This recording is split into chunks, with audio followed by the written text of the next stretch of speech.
നാടിന്റെ നന്മകൾക്ക് വേദിയൊരുക്കി മതമൂല്യങ്ങൾ പകർന്ന് ദീനീ സങ്കേതമായി പണി പൂർത്തീകരിച്ച ഒടമല പരിയാപുരം ജുമാ മസ്ജിദ് 2020 നവംബർ 18 ബുധനാഴ്ച വൈകുന്നേരം 4 മണിക്ക് നാടിന് സമർപ്പിക്കുകയാണ്.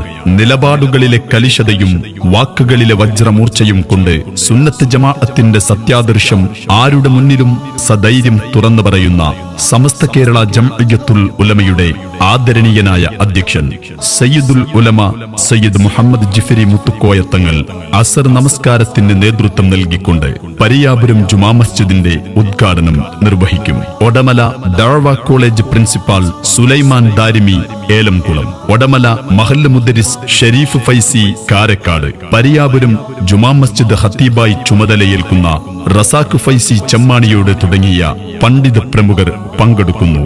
മുഴുവൻ വിശ്വാസി മനസ്സുകളിലേക്കും ഈ സന്തോഷ നിമിഷം നേരുകയാണ്.